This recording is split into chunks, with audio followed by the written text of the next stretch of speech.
Zikir itu panas. Dalam zikir itu ada energi ilahiyah, ada nur tapi hal. Itulah sebabnya zikir itu bisa menetralkan banyak hal. Bismillahilladzi la yadurru ma'asmihi syai'un fil ardi wala fis sama'i was-sami'ul 'alim. Dengan nama Allah. Ini enggak usah datang ke dukun ya, amalkan ini. Amalkan ini pagi sore, satu napas.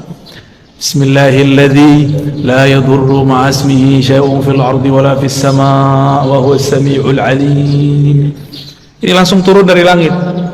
Ini lafaz ini langsung turun dari langit. Diajarkan Rasulullah SAW kepada sahabat. Diriwayatkan oleh Imam Abu Dawud dengan nama Allah. Bismillah allazi, yang mana la yadurru ma'asmihi, tidak ada yang akan merusak, mengganggu siapa yang bersama namanya. Maksudnya apa? Nggak ada yang ganggu, baik dari langit ataupun dari bumi. Namanya Allah, Allah titipkan semuanya ke dalam qalbu Rasulullah sallallahu alaihi wasallam. Maka orang yang datang kepada Allah lewat pancaran qalbu Rasulullah, dia langsung diterima.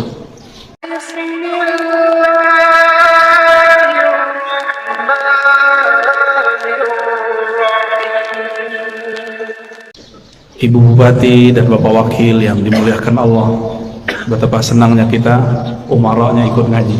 Alhamdulillah. Kalau kata pengantar cukup wakil atau sekdanya, tapi kalau ngaji langsung orangnya. Alhamdulillah. Bapak Ketua Pengurus MUI, Ketua Ta'mir, para ulama dan jamaah yang dimuliakan Allah. Tidak mudah bangun sebelum subuh ya. Karena tidak mudah jika dipikirkan pakai akal. Karena bangun waktu subuh, sebelum subuh itu bukan urusan kita, itu urusan Allah. Oleh karena itu sebelum tidur minta izinlah kepada yang menghidupkan, yang mematikan. Bismikallahumma ahya wa amut, atau amutu wa ahya, sama. Ya Allah, izinkan aku tidur dan hidup kembali. Kalaupun bangun dalam nama Allah, maka kita bangun mengatakan alhamdulillahilladzi ahyana, terima kasih yang telah mengembalikan hidup kami ya Allah. Hidup kalau tidak tambah taat dan ma'rifat, percuma hidup, lebih baik mati. Tapi jika ada ketaatan, ada kemakrifatan dalam hidup, fal hayatu aula, maka hidup lebih baik. Maka ketika ada seseorang mengeluhkan sakitnya dan dia mengatakan mati sajalah aku, apa kata Nabi? La tas'alul maut, la tatamannaul mauta, jangan pernah berangan-angan pengen mati. Sakit badanku, iya sakit, tapi jangan pernah minta mati. Karena jika engkau mati, inqata'al amal, engkau tidak dapat lagi beramal. Ya, engkau tidak dapat lagi beramal. Dan ingat, orang kalau sudah mati, dia harus tetap menyempurnakan ruhaninya. Tapi di alam sana sangat lama dan panjang sekali. Maka mumpung masih di dunia, jauh pun kita kejar, susah pun kita cari. Yang penting mengenal Allah dapat dicapai di bumi, supaya jadi bekal masuk ke alam yang lain. Bapak Ibu yang melekat Allah, kalau pernah keluar negeri atau keluar kota, kalau kita tamu dari yang punya kota, kita disambut, tidak perlu diperiksa, benar nggak? Cukup ditandai, oh si anu orangnya. Tapi kalau kita tidak kenal dengan yang punya kota, maka kita diperiksa. Alam ini dicipta karena Allah cinta kepada baginda Rasul Sallallahu Alaihi Wasallam. Jika seseorang kenal Allah, kenal Rasulullah, maka dia masuk ke alam ini hormat kepadanya.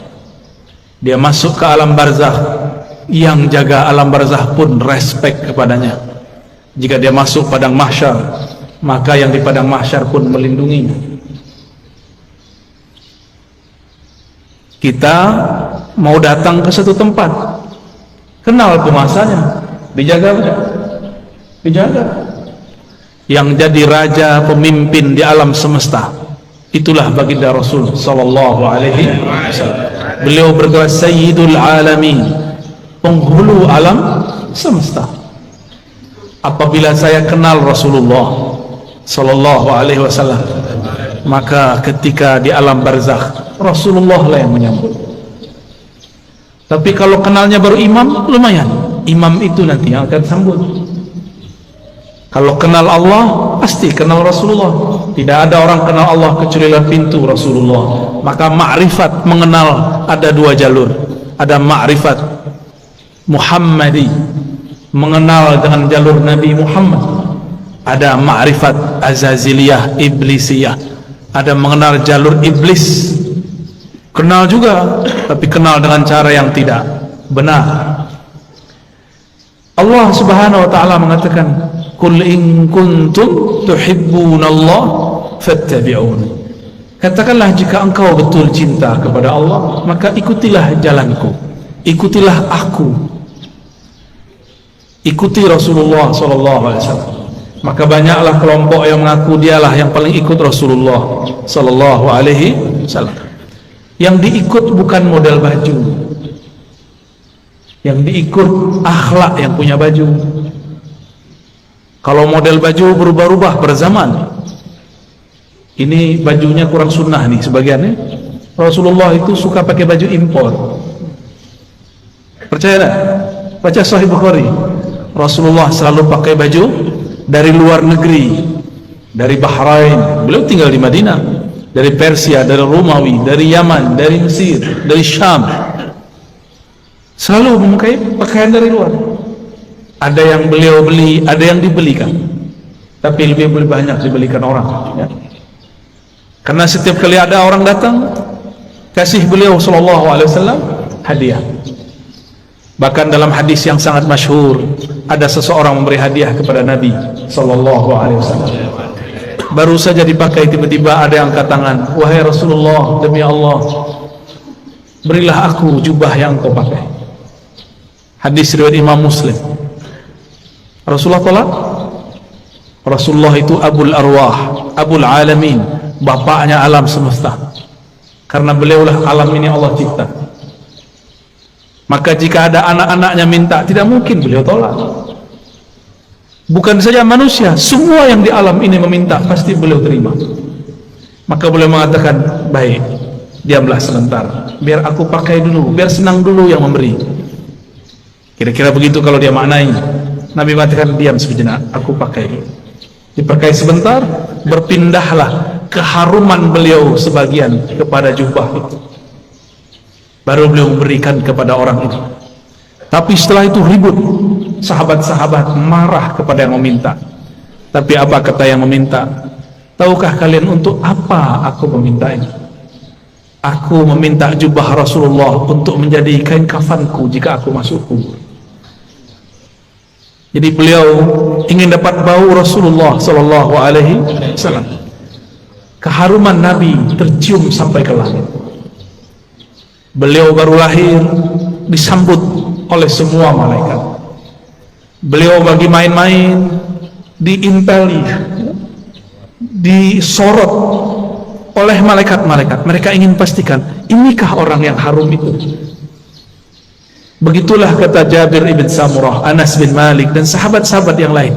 Tidaklah Nabi melewati satu tempat, melainkan tempat itu ada harum Rasulullah di sana. Ketika Nabi pergi, harumnya masih tersisa. Sallallahu alaihi wasallam. Itulah sebabnya Imam Malik, guru dari imam kita Muhammad bin Idris Asy-Syafi'i, jika beliau masuk kota Madinah, beliau langsung melepaskan sendalnya dan berjalan di bawah, tidak menggunakan kendaraan apapun. Lalu orang-orang bertanya, itu raja-raja masih naik kendaraan, kenapa engkau nyengker jalan kaki? Apa jawaban Imam Malik yang wafat 179 Hijriah? Sudah jauh setelah Rasulullah, tidak bertemu fisik Rasulullah sallallahu alaihi wasallam. Apa kata beliau? Aku malu di mana ditaruh wajah Malik Dia berjalan dengan kakinya yang gagah di atas kendaraannya yang megah, tapi di bawah tanah ada jasad Rasulullah sallallahu alaihi wasallam. Oleh karena itu Allah muliakan Imam Malik bin Anas dengan memandang Rasulullah setiap kali dia tidur. Ma bittu lailan illa wa ra'aitu an-nabiyya sallallahu alaihi wasallam. Tidaklah aku tidur melainkan aku bermimpi memandang Rasul sallallahu alaihi wasallam. Berdasarkan hadis ini, riwayat-riwayat ini dan kisah Imam Malik, orang-orang semuanya beradab kepada Rasulullah. Suatu kali Rasulullah sallallahu alaihi wasallam berganti mimbar. Tadinya bersandar di pohon pelepah atau belahan-belahan pohon kurma. Tiba-tiba ada orang Rum, orang Syam. Mereka baru datang ke Madinah, tapi langsung masuk Islam. Ahli mebel, tahu mebel ya? Dia bisa buat mimbar Rasulullah. Ini termasuk mimbar, ini mimbar namanya. Ini bukan panggung, tapi mimbar cuma kegedean. Ya. Lalu Nabi naiklah ke atas mimbar. Ketika Nabi memulai mau mengajar di atas mimbar, tiba-tiba beliau dan para sahabat mendengarkan suara seperti orang merindu, seperti pengantar dari pembawa acara kita yang sangat merindukan Rasul sallallahu alaihi wasallam. Ternyata suara dilihat tidak ada anak-anak, tidak ada orang-orang, tidak ada siapapun yang menangis. Rasulullah mengerti, maka beliau mengatakan, yang menangis itu pohon kayu yang aku jadikan sandaran. Sekarang aku tinggal karena ada mimbar yang baru. Maka beliau turun sejenak. Itu tiang pohon dielus-elus, hanna hanina. Dia sedang merindu kepada Rasulullah, ditinggal oleh Rasulullah. Maka Nabi ajak dia ngobrol, kamu pilih bersamaku atau masuk surga? Kalau kita ditanya begitu, maunya apa? Masuk surga. Samalah dengan kayu. Kata si kayu, masuk surga wahai Rasulullah. Ya, tinggian dikit daripada onta ya. Kalau onta datang kepada Rasulullah ngaku masalah perut, punggungnya sakit, ngadu kepada Rasul, mengadukan kerosan perut dan punggungnya yang berat. Lain dengan si pohon, dia mengadukan masalah, ingin selalu jadi sandaran Rasul. Nabi kasih kesempatan, bersamaku atau surga? Jawabannya apa? Ya, kalau si pohon jawabnya apa? Kayu bilangnya apa? Surga, karena kayu tidak punya akal. Kalau kayu punya akal, dia akan jawab bersama engkau wahai Rasulullah. Ya, jadi yang berhati kayu minta surga dia ya. Berarti di dalam kayu ada ruh yang merindu. Tidak mungkin kayu bisa nangis jika tidak ada ruh di dalamnya. Maka di sini ada ruh. Ada ruh. Di alam semesta ada ruh. Kalau bahasa kawan-kawan ilmu pengetahuan, ada energi. Di alam semesta ini bertebaran energi-energi yang aktif. Elektromagnetik kata orang tadi itu tarik menarik. Apa yang membuat dia paling tertarik? Yaitu sosok baginda Rasul sallallahu alaihi wasallam, atau siapapun yang terhubung kepada Rasulullah sallallahu alaihi wasallam. Maka datanglah seseorang kepada baginda Rasul sallallahu alaihi wasallam, minta izin untuk cium tangan dan kakinya. Ada lagi orang datang karena tidak ada Rasulullah, Rasulullah sudah dikubur. Maka datanglah kepada khadam Rasulullah, pelayan Rasulullah, Sayyidina Anas. Orang ini mengatakan, ya Anas, manakah mata yang dulu mata itu memandang Rasulullah? Izinkan aku mengecup matamu. Ada lagi yang datang kepada Jabir, datang kepada sahabat-sahabat lain, mengatakan, manakah tangan yang dulu tangan engkau pernah bersentuhan dengan tangan Rasulullah sallallahu alaihi wasallam? Izinkan aku mengecupnya, memegangnya. Begitu dulu mereka merindukan Rasulullah sallallahu alaihi wasallam, yang tidak dapat memandang, memegangnya. Maka pandanglah siapa yang pernah memandangnya sallallahu alaihi wasallam. Tiadalah mukmin memandang Rasul sallallahu alaihi wasallam kecuali bertambah cintanya. Tiadalah kafir memandang Nabi kecuali bertambah kufurnya. Tiadalah munafik memandang Nabi SAW kecuali bertambah kemunafikannya. Maka memandang Nabi pun bukan tanda orang itu selamat. dengan apa dia memandang. Abu Jahal pandang Muhammad bin Abdullah atau Muhammad Rasulullah. Siapa yang dipandang oleh Abu Jahal, Abu Lahab? Muhammad bin Muhammad, anak saudaraku. Dia tidak pandang Muhammad Rasulullah sallallahu alaihi wasallam. Satu kali Jabir ibn Samurah diajak jalan-jalan oleh Rasulullah sallallahu alaihi wasallam. Sampailah di satu tempat. Tiba-tiba ada seorang ibu-ibu membawakan anak kecil, mengatakan, "Wahai Rasulullah, anakku diganggu jin setiap hari."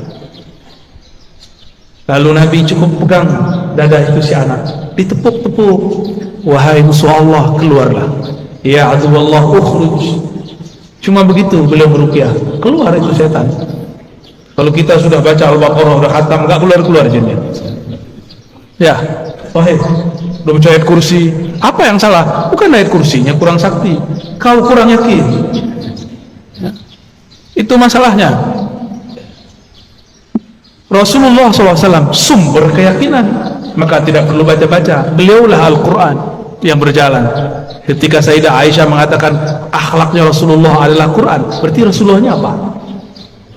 Jika akhlaknya Quran, sifatnya apa? Jika akhlaknya Quran, namanya apa? Jika akhlaknya Quran, zatnya apa? Yang punya akhlak itu dirinya siapa? Tentulah ia hakikat dari Al-Quran itu sendiri. Maka jika Rasulullah meruqyah orang cukup sentuh hilang. Kita sudah hembus 10 kali nggak hilang-hilang karena merasa pintar, ya.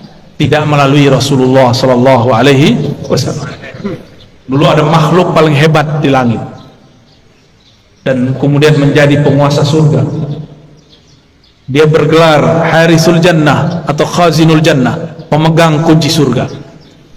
Sayang tidak pernah solawat kepada Rasulullah Sallallahu Alaihi Wasallam. Bagaimana dia mau solawat? Ternyata kadang-kadang orang itu diuji dengan orang yang paling dia benci.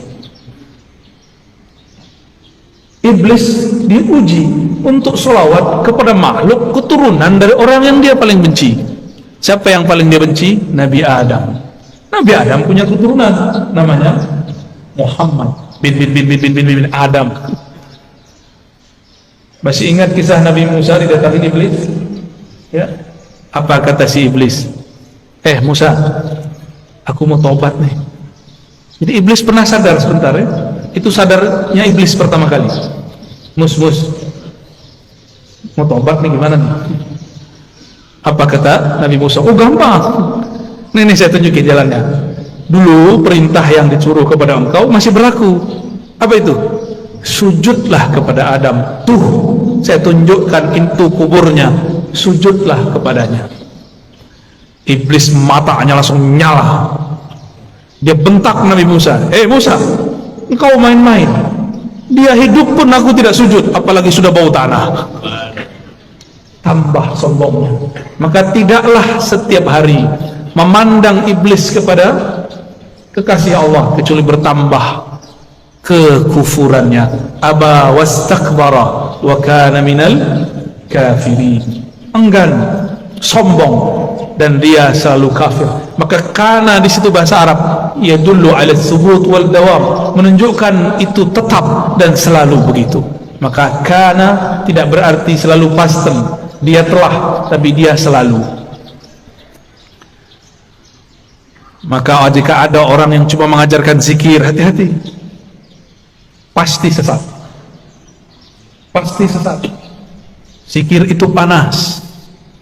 Dalam zikir itu ada energi ilahiyah, ada nur tapi hal. Itulah sebabnya zikir itu bisa menetralkan banyak hal. Bismillahilladzi la yadurru ma'asmihi syai'un fil ardi wala fis sama'i was-sami'ul 'alim. Dengan nama Allah. Ini enggak usah datang ke dukun, ya. Amalkan ini. Mau diserang-serang dalam politik, ya. Kali Bu Bupati, Pak Wakil diserang orang, amalkan ini pagi sore, satu napas. Bismillahilladzi la yadurru ma'asmihi syai'un fil ardi wala fis sama' wa huwas sami'ul 'alim. Ini langsung turun dari langit. Ini lafaz ini langsung turun dari langit. diajarkan Rasulullah SAW kepada sahabat, diriwayatkan oleh Imam Abu Dawud, dengan nama Allah, Bismillah allazi, yang mana la yadurru ma'asmihi, tidak ada yang akan merusak, mengganggu siapa yang bersama namanya. Maksudnya apa? Nggak ada yang ganggu, baik dari langit ataupun dari bumi. Namanya Allah, Allah titipkan semuanya ke dalam qalbu Rasulullah sallallahu alaihi wasallam. Maka orang yang datang kepada Allah lewat pancaran qalbu Rasulullah, dia langsung diterima.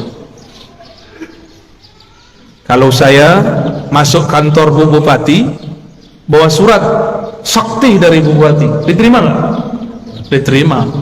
Tapi kalau bawa proposal, nggak ada janjian, ditolak nggak? Tolak. Biasanya kalau pegawai itu ada kartu ya, kartu pengenal diri, apa namanya? ID card. ID card. Itu kalau kita kemana-mana pakai ID card, tertulis di situ statusnya apa. Pasti tempat itu menghormati kita. Yang dipandang bukan kita, ID cardnya. Ya.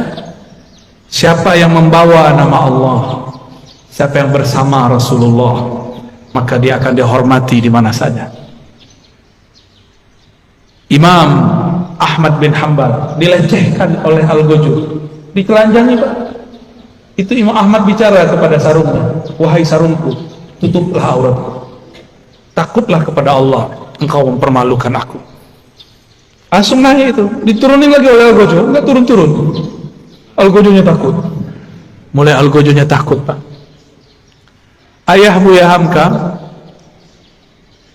mau dirampok oleh penyamun dulu di tengah jalan. Dulu kan belum ada PJR ya, belum ada polisi ngawal kalau Ustadz jalan. Dulu ayah dari Buya Hamka namanya Syekh Abdul Karim Amrullah mau dirampok, mau dibunuh oleh penyamun.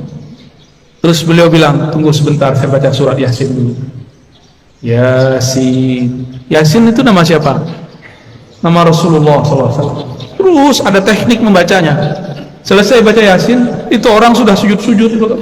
Maafkan saya lah, bingung beliau. Ternyata ini orang melihat sesuatu ketika Syekh Abdul Karim membaca surat Yasin. Bisa begitu Pak, tapi kalau Bapak yang baca nggak ada yang aneh. Baik. Rasulullah sallallahu alaihi wasallam dielu-elukan namanya baik di langit ataupun di bumi. Coba lihat, Sayyidina Jibril bolak-balik naik langit, tapi setiap kali sampai di langit pertama selalu tanya, "Man anta?" Ente siapa? Itu Jibril. Jibril langsung bilang, "Saya orang yang bawa risalah Nabi Muhammad." Dibuka langsung. Sebut nama Nabi, buka langsung. Jadi pembuka pintu langit nama Nabi Muhammad sallallahu alaihi wasallam. Maka orang-orang yang hidupnya bermasalah, cobalah mulailah selawat pagi 100, sore 100, malam 100. Di setiap senggang, lagi di motor, lagi di mobil, selawat 100 kali. Jangan kurang selawat setiap hari daripada 500 kali lah. Sembari bekerja, sembari bergerak. Apa susahnya? Kenapa bersosial media tidak susah, tapi bersosial media dengan Rasulullah susah? Kenapa kita mau jemput rezeki, pada rezeki itu ada berkah Nabi sallallahu alaihi wasallam. Rezeki terbesar umat adalah lahirnya Rasulullah sallallahu alaihi wasallam. Suatu kali Uwais Al-Qarni hendak pergi haji. Tiba-tiba ibunya mengatakan, "Wahai Uwais, jika engkau pergi, dengan siapa ibumu?" Kata Uwais, "Baiklah ibunda, tapi tunggu sebentar, aku berikan semua perbekalanku kepada temanku yang sedang merindukan Rasulullah. Tapi dia tidak punya bekal, orang tuanya sudah tidak ada, dihantarkanlah kepada orang tua. Entah dapat apa rasanya. Orang-orang berangkat, dia tidak bisa berangkat. Teman-temannya Uwais dan teman-temannya semua berangkat, orang ini nggak berangkat. Tiba-tiba Uwais ketuk pintu mengatakan, "Wahai Tuhan, wahai sahabatku, ini semua bekalku, aku berikan kepada engkau. Orang ini lagi sujud, ingin berangkat tapi tidak punya uang, ingin berangkat tidak punya kendaraan. Apa yang dia rasakan? Lalu dia bertanya, lalu engkau bagaimana wahai Uwais? Aku masih punya ibu. Jika rindu Rasul SAW harus merawat ibu. Orang yang rindu Rasulullah tidak hormat kepada ayah ibunya, batal cintanya. Orang cium tangan guru tapi tidak cium tangan ayah ibunya, batal cium tangannya. Orang yang ziarah ke ulama tapi tidak ziarah ke ayah ibunya, batal cintanya kepada ulama. Betapa aneh sekarang, banyak orang baik ke gurunya tapi membentak ayah ibunya. Aneh. Masih punya ibu sebagian besar, ayah nanti pulang cium tangannya, ya. Baca sholawat ketika mencium tangannya. Semoga Allah ridha melalui itu. Dan pasti ridha. Ridha Allah itulah kunci dalam tangan ibu. Kenapa disebut ibu dan ayah itu kunci ridha Allah? Ridha Allah fi ridhal walidain. Karena merekalah kita ada secara fisik, secara rohani kita ada karena ruhaniyah Rasulullah. Maka Rasulullah Nur Muhammad, ruhnya disebut Ahmad, disebut Ummul Arwah, induknya semua ruh. Muhammad, nurnya disebut Abul Arwah, bapaknya semua ruh. Ini cuma istilah, bahwa salah satu bersumber darinya. Inilah yang sering kita katakan ketika Allah menciptakan alam semesta. Apa yang Allah lakukan pada alam? Allah menciptakan alam ini supaya alam ini sempurna dengan menyembahnya. Allah tetap sempurna tanpa disembah alam. Allah ciptakan alam supaya alam itu sempurna dengan menyembahnya. Disebut dalam Quran liya'budun, untuk menyembahku. Siapakah yang paling sempurna menyembah Allah? Rasulullah SAW. Siapakah yang paling kenal Allah? Rasulullah SAW. Maka yang dimaksud dalam ayat ini, tidaklah aku ciptakan jin dan manusia illa liya'budun, kecuali untuk menyembahku sebenar-benar menyembah, mengenalku benar-benar mengenal. Itulah sosok Rasulullah SAW. Jadi ayat ini berbicara tentang Rasulullah SAW. Jadi jika ada orang mengatakan tidak usah buat maulid, tidak usah buat zikir-zikir, gak usah buat zikir jamaah, gak usah buat manaqib, tugas kita ibadah, ya itu ibadah. Dan ibadah yang paling tinggi adalah as-salawat ala nabi sallallahu alaihi wasallam. Ini saya ulang-ulang ya, supaya masuk ke alam sadar kita dan alam bawah sadar kita. Allah sholat nggak? Allah sholat nggak? Allah tadi sholat subuh nggak? Saya ulang yang kenceng dong. Allah sholat nggak? Allah haji nggak? Allah puasa nggak? Allah sedekah nggak? Tapi Allah bersalat. Innallaha malaikatahu shalluna 'alan nabi. Jadi sebelum ada salatnya kita, Allah sudah salawat kepada Nabi. Sebelum ada zikir, baca Quran, ngaji kita, belum ada thariqat kita, belum ada mazhab kita, belum ada manhaj kita, belum ada, Allah sudah bersalawat. Maka ciri-ciri musuh Allah, dia benci orang salawat. Meskipun sorbannya 7 kali lilit, meskipun jenggotnya sepanjang tali apa? Tali rapia. Bapak kayaknya kesal banget orang itu ya. Korban sepertinya ini ya. Nggak ngaruh ya. Tidak ngaruh, tidak berpengaruh. Bapak Ibu yang melakukan Allah, karena salawat itu adalah fiilnya Allah. Salawat itu apa? Apa arti fiil? Kerjanya Allah. Dengan salawat itulah Allah menciptakan Allah. Salawat itu artinya cinta dan kasih sayang. Maka kalau kita salawat, Allahumma sholli ala sayyidina Muhammad, apa artinya? Ya Allah, sampaikan cinta, salam, kasih sayang kepada baginda Nabi Muhammad. Jadi salawat itu jangan pakai terjemahan biasa. Ya Allah beri salawat ke Nabi Muhammad. Itu bukan memaknai, itu namanya translate, menterjemah. Bersalawatlah dengan rasa. Bersalawat dengan rasa. Kita mengatakan, ya Allah, Balligh salami wa salati ala sayyidina Rasulillah. Sampaikan salamku, rinduku, cintaku kepada Rasulullah sallallahu alaihi wasallam. Kalau sudah cinta, apapun yang disuruh, yang dimintanya, mau nggak? Dulu kita belum kenal orang, ngasih 500 aja susah.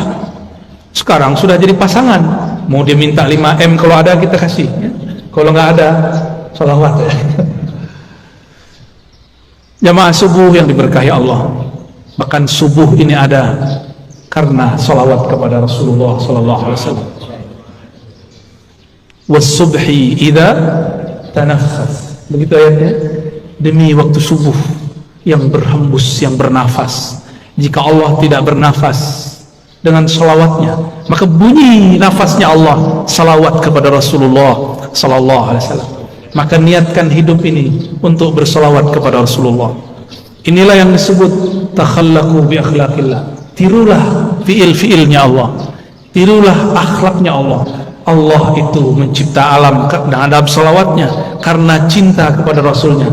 Maka beramallah karena cinta, bukan lagi buat maulid, buat manakib karena ada hajat. Pak Kiai, Pak Ustaz, doakan saya bisa beli apa? Beli rumah. Pak Kiai, doakan saya beli mobil. Pak Kiai, samalah kau dengan onta ya. Onta datang ke Nabi, ya Rasulullah, perutku lapar, tugasku banyak, tuanku nggak tahu diri. Onta datang nangis, yang dikadukannya bukan ya Allah Rasulullah, izinkan aku bersamamu, nggak ada dia ngomong begitu. Onta, paham onta? Si kayu ngomong, aku ingin di surga aja. Tapi beda dengan Abu Bakar, beda dengan Umar, beda dengan Utsman, beda dengan Ali. Mereka ingin jadi pintu-pintunya Rasul. Maka ujung dari pintunya Rasulullah, pintu terdekat Sayyidina Ali. Apa kata beliau? Aku kota ilmu, Ali lah pintunya. Maka tiada satu mazhab, satu manhaj, satu aliran, satu pemikiran yang sahih kecuali sanadnya bersambung kepada Sayyidina Ali. Tapi syaitan tidak tinggal diam. Dia buatlah, dia campur adukkanlah cinta kepada Ali dengan benci kepada sahabat. Namanya kelompok Rafidhah, kelompok yang membenci sahabat Rasul sallallahu alaihi wasallam. Ya, kita cinta Sayyidina Ali, cinta juga sahabat Rasul. Ini perbedaan kita dengan Syiah Rafidhah. Mari berguru kepada orang bersanad, nanti bersambung kepada Sayyidina Ali. Lebih kurang itu pengantar rindu yang dapat saya sampaikan. Ya, di sela-sela rihlah. Rihlah artinya perjalanan. Dulu Rasulullah buat rihlah. Insyaallah kalau lain kesempatan kita teruskan. Ada tanya jawab? Baik, tafadhol. Langsung kepada pertanyaannya.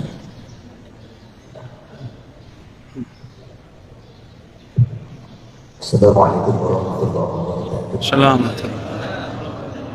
Sebelumnya mengucapkan Marhaban. Kota Kelahiran. Semoga boleh selalu dari Allah SWT. Amin. Pertanyaannya terkait dengan penciptaan Allah, apanya Allah. Saya pernah mendengar bahwa Allah mencipta itu menggunakan afal kul untuk makhluk. Tetapi ketika sebagian Nabi tidak menggunakan kata kul, tapi menggunakan usaha. Kemudian kul itu di situ ada kata ka dan nun. Yang pertama adalah kamalul nun dan kamalul nun. Jadi relevansinya, realnya yang kamalul nun itu apa? Yang kamalul nun yang pertama. Satu aja ya. Bagi-bagi Pak ya. Terima kasih. Ya. Rasulullah sallallahu alaihi wasallam tidak dicipta dengan kun. Rasulullah itu dihembuskan dengan rahmahnya. Tapi tetap saja hukum jasadiahnya, karena keturunan Bani Adam pasti ada kun, tapi kunnya tunduk kepada rahmat Allah. Inna rahmati sabaqat ghadabi. Ya. Ukuran makhluk kalau diusir, dilempar pakai batu dan tai, itu melaknat orang yang lempar. Ini coba lihat, antum benar nggak berguru ke ulama wali Allah? Dikritik dikit marah, ya. Beda sedikit marah, beda politik ngomong. Bukan wali Allah itu. Cuma dibentak dikit langsung melaknat. Cuma beda fikrah, pemahaman, langsung ente sesat, ente bid'ah. Wali apaan begitu? Pewaris apaan begitu? Pewaris Rasulullah, kalbunya mirip-mirip Rasulullah sallallahu, tidak sama tapi mirip-mirip. Jika dicaci dia balas mendoakan kebaikan. Kalau kita dicaci maki orang gimana? Laknat Allah atas ente. Betul ya? Tapi kalau Rasulullah dicaci orang, apa kata beliau? Ya Allah, jadikan yang mencaciku ini keturunannya percaya kepada engkau, beriman kepadaku.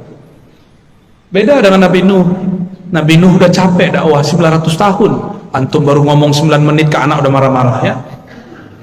Nabi Nuh 900 tahun wajar. Tahun 950 tahun umurnya.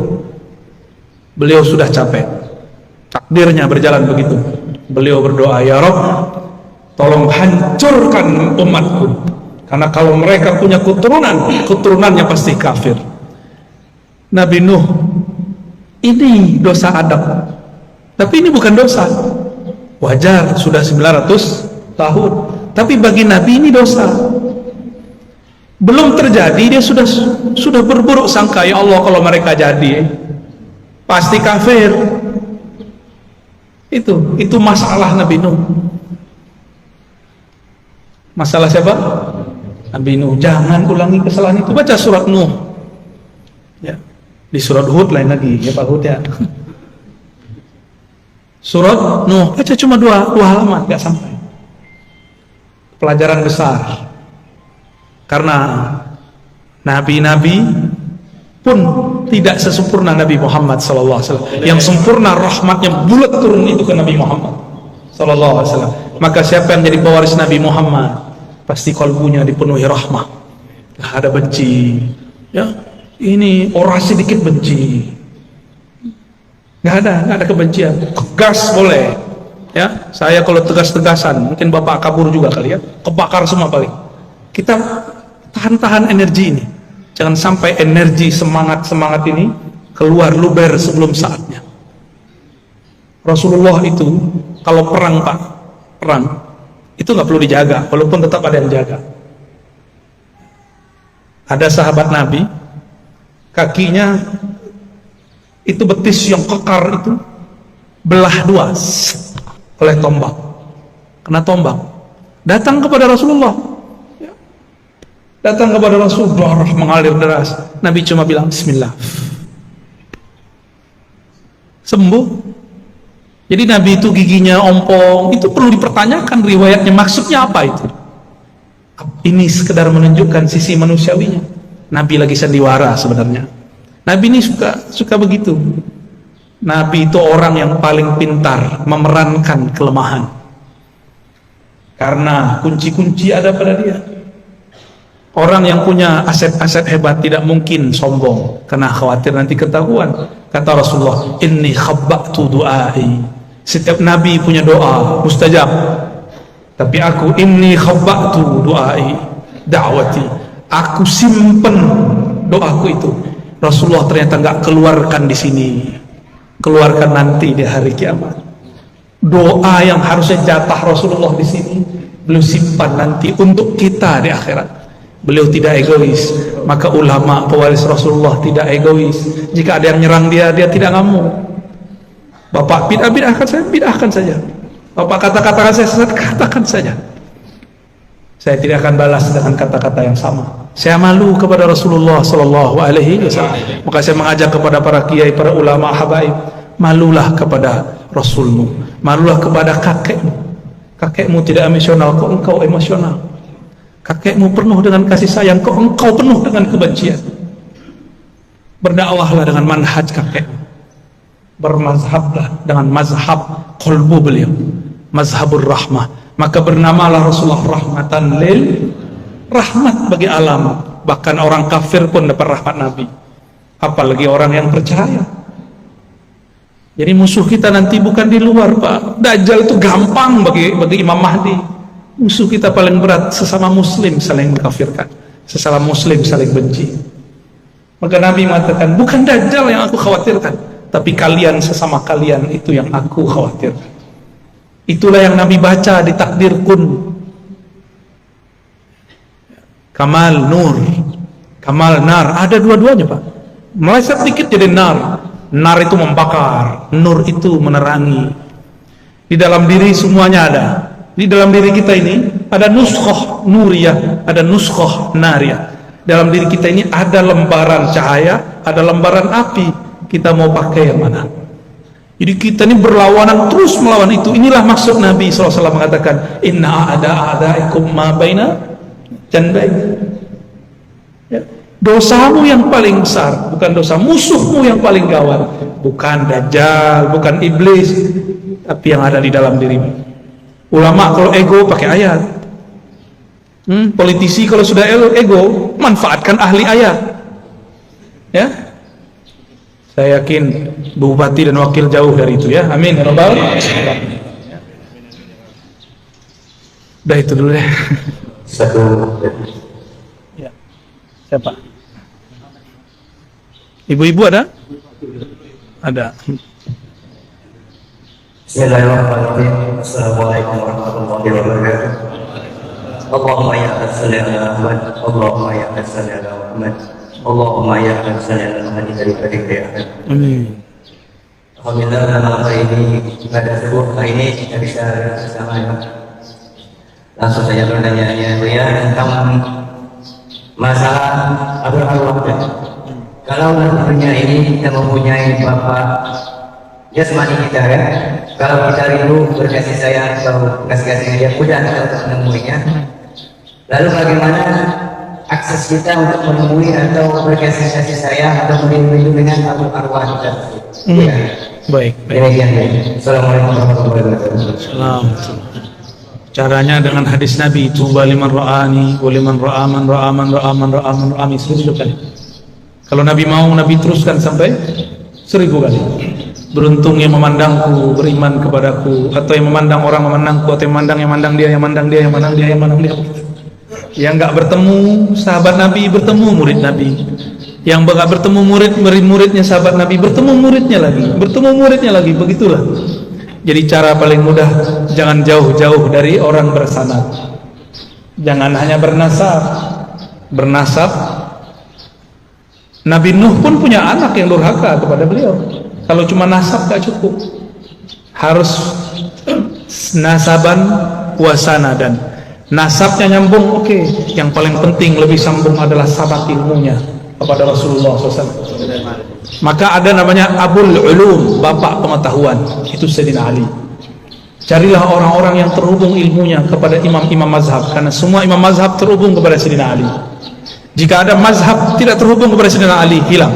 Coba lihat, ada mazhab Zahiri, Imam Daud Az-Zahiri, dia dulu mazhab Syafi'i, lalu kemudian mengkritisi mazhab Syafi'i, lalu dia buat mazhab sendiri, tidak terhubung kepada sanad Imam Syafi'i. Imam Syafi'i berguru ke Malik, Malik berguru kepada Ja'far, Ja'far berguru kepada ayahnya, kakeknya, terus sampai kepada Sayyidina Ali. Nggak ada mazhab kecuali lewat Sayyidina Ali. Thariqat, kalau ada thariqat tidak jalur Sayyidina Ali, tidak jalur Sayyidina Khidir, tidak jalur Sayyidina Nabi SAW, habis. Kullu sanadin inqata'a ila sanadi. Semua sanad yang tidak sumbernya dariku, maka sanadnya terputus. Kalau thariqat mesti Sayyidina Ali, Sayyidina Abu Bakar. Kalau rohani langsung kepada Rasulullah sallallahu alaihi wasallam. Ya. Jadi bagaimana caranya kalau kita rindu kepada Bapak Ruh? Temuilah orang yang terhubung kepada Bapak Ruh, yaitu ulama yang kolbunya nyambung kepada kolbu Rasulullah sallallahu alaihi wasallam. Ya. Karena ini zamannya sudah mulai krisis, cari orang bersanad, orang bertarekat, orang berijazah, orang yang dapat ijazah Quran. Itu salah satu pewaris Qurannya Nabi. Orang yang dapat ijazah fikih, ini pewaris Nabi. Orang dapat ijazah ilmu ma'rifatullah zikir, mereka juga sama. Ahli thariqat sufi, mereka juga pewaris Rasulullah sallallahu alaihi wasallam. Nggak usah langsung saja pakai buku Sahih Bukhari, itu terputus. Langsung saja ke YouTube. Thariqatnya kita ya, thariqat al-YouTubiyah. Kalau sudah kenal, sudah ketemu minimal sekali, amalkan saja yang di YouTube-nya, ya. Sah jadi muridnya. Amin ya rabbal alamin. Ya. Udah ya? Terjawab? Silakan.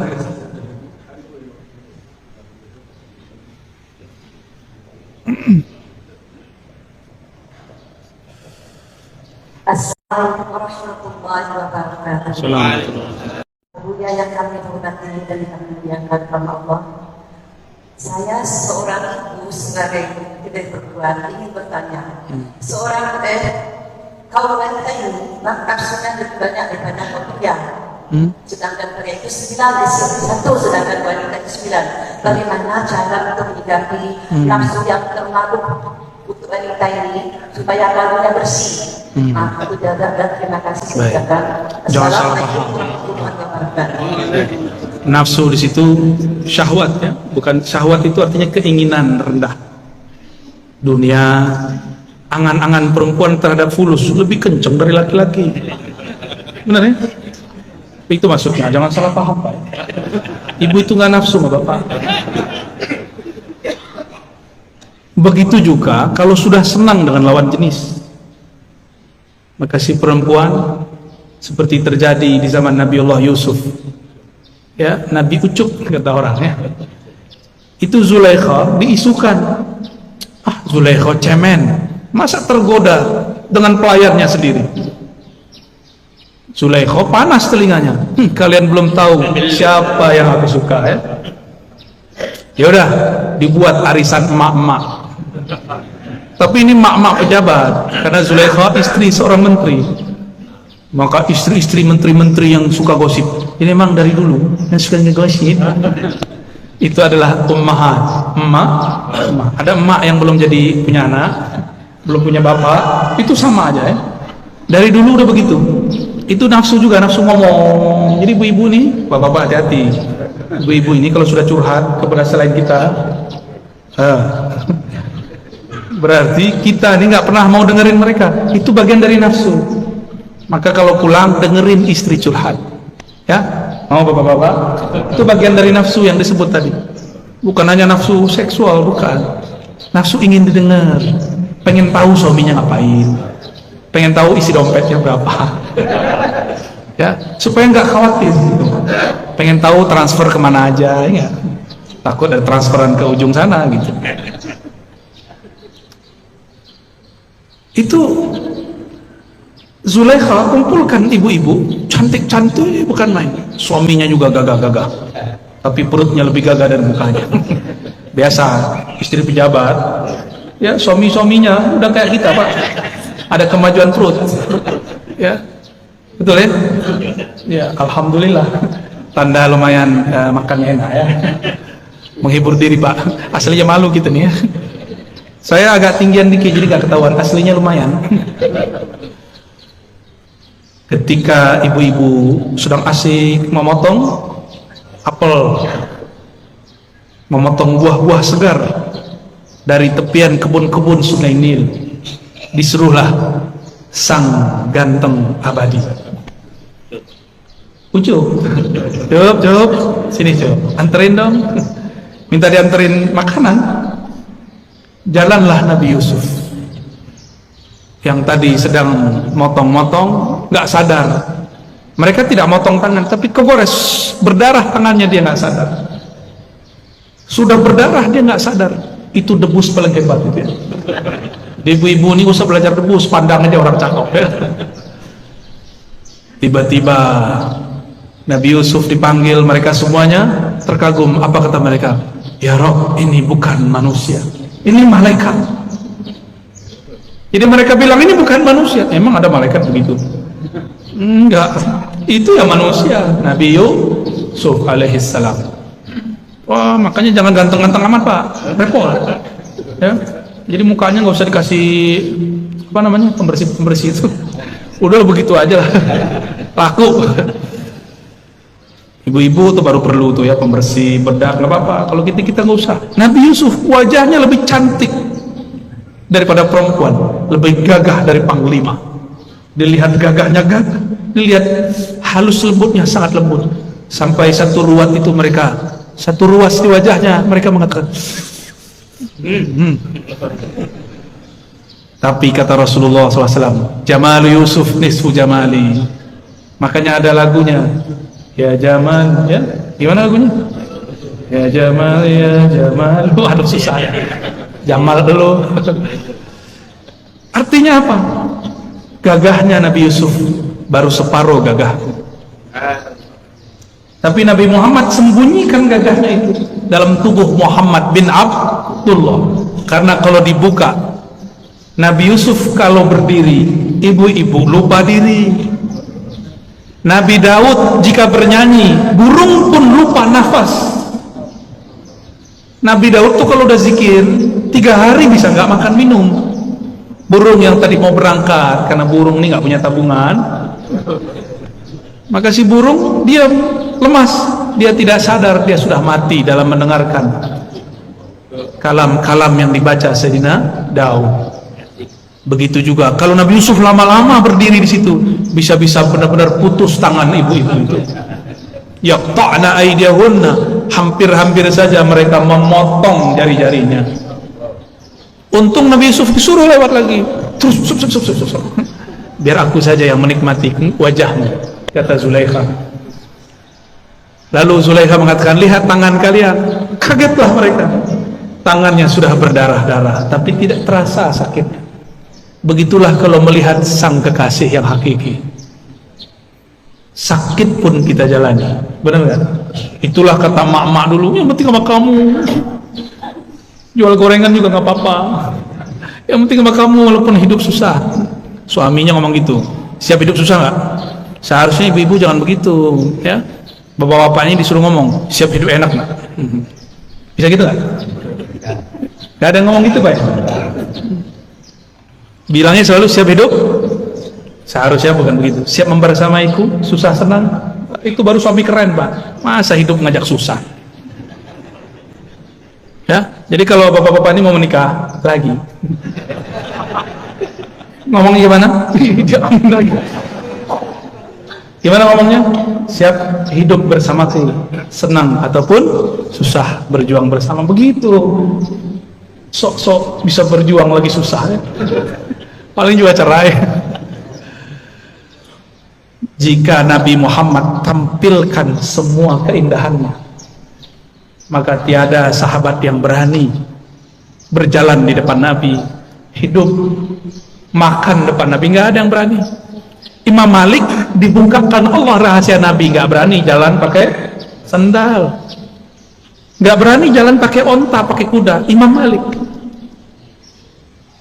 Kita kan nggak sadar hak makom guru kita, ya. Kalau tahu nggak bakal berani, Pak. Ya.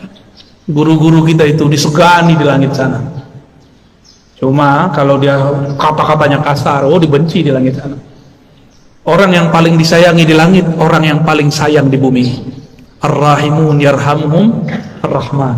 Orang yang penyayang disayangi Rahman, pemilik aras, pemilik langit bumi. Irhamu man fil ardi yarhamukum man fis. Sayangi yang di bumi, yang di langit pasti sayang kepadamu. Maka ada rumusan kaedahnya. Yang paling disayang di langit oleh malaikat dijadikan gosip. Jadi malaikat suka gosip, Bu. Kalau ibu sayang kepada makhluk, maka kalau ada kucing kasih makan, ada anjing kasih makan, jangan ditabrak, ya. Kalau semut jangan dibunuh kecuali sudah mengganggu, ya. Nabi mengatakan, laula annal kilab ummatun minal umam la amartu bi qatliha. Seandainya anjing itu bukan umat daripada umat-umat. Jadi umat Nabi bukan hanya kita. Umat Nabi, ummah makhluk yang dia muncul dari daripada induk alam semesta, yaitu Rasulullah SAW. Semua itu umat Rasul. Jadi anjing itu umat Rasul, kucing umat Rasul, semuanya umat Rasulullah. Sayangi, Pak. Pohon-pohon itu umat Rasulullah. Kalau nggak pohon mana bisa datang kepada Nabi? Nabi kalau lewat, pohon diluk atau diluk, nunduk. Pohon tahu kalau yang datang Rasulullah. Betapa kerasnya hati, lebih keras dari pohon. Rasulullah lewat namanya, kita cuek-cuek aja. Sallallahu alaihi wasallam. Lalu bagaimana supaya nafsu tidak besar? Nafsu itu lawannya cuma satu, puasa. Puasa ada dua, puasa zahir, puasa batin, sesuai hadis yang sahih itu. Nabi mengatakan, jika engkau sedang berpuasa lalu ada orang menyerangmu, mengata-ngataimu, falyaqul inni shaim, katakan aku sedang puasa. Berarti itu puasa batin. melihat sesuatu yang kita pengen, puasa batin. Ya, jadi puasakan jiwa, nanti jiwa tunduk kepada akal dan qalb. Jangan selalu diperturutkan. Ya, itu Bu paling. Jadi ibu-ibu ini punya suami walaupun pakai jilbab, pakai cadar, itu galaunya sama semua. Serius Pak, nafsunya sama, mungkin lebih besar.